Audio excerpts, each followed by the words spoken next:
how can the practice of Brhamanda Yog specifically enhance medical treatment for chronic illnesses? Not just physical, but also mental. Great question, Ari, this one. Let me first make it very clear the position of Brahman Yoga. Like there are a lot of people who say, oh, modern medicine is bad. Some people say, oh, the ancient practices are bad. We don't care about them. We, on the other hand, never call anything bad. Nothing is a replacement for the other.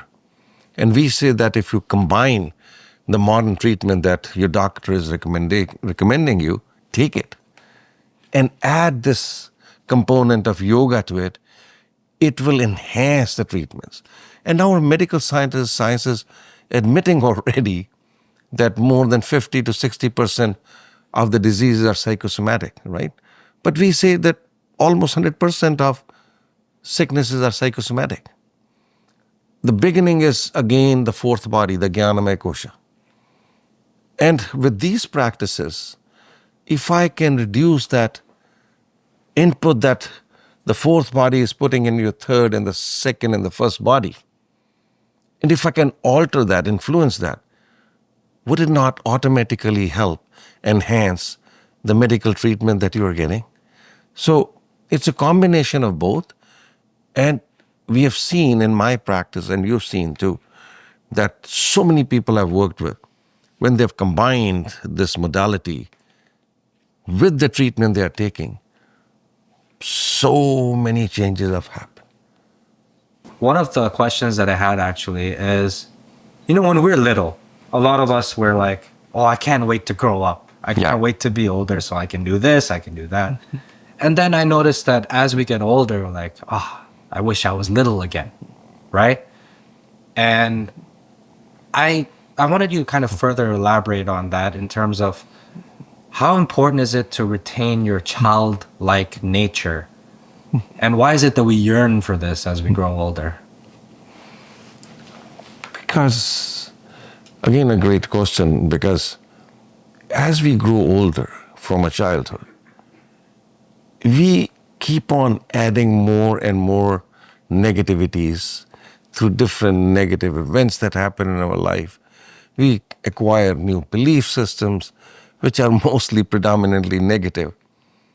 So life starts becoming more complicated, burdensome, painful. Whereas these qualities do not exist in a child. But at some point of time, a lot of people have heard when they grow up, oh, it's good to become like a child. And they start acting silly like a child. So there is a difference between being like a child and being childish. So don't be childish. Don't act silly. What does childlike means? Childlike means simplicity, purity. You see two children fighting. 5 minutes later, they've forgotten even they were fighting or why they were fighting. Do you think when you grow up, you're able to do that? Somebody you're close to you says something bad to you or punches you, you will not forgive him for the next 20 years or maybe the rest of the life. Yeah, we'll start holding grudges. Yeah. And these kids, they could be pulling their hair, each other's hair. 5 minutes later, they don't even remember that. And now another example is very simple. A child needs an ice cream. He will not create any stories. He will go to the mother or the father and say, I want an ice cream. And when we grow up, we make it complicated. We'll say, you know what? I have been behaving well for the last 1 week or 2 weeks. I have not eaten any extra sugar. I have eaten healthy food. Can I get an ice cream today? Come on, be like a child. Say, I want an ice cream today. Drop your stories. That is what is becoming like a child instead of becoming childish.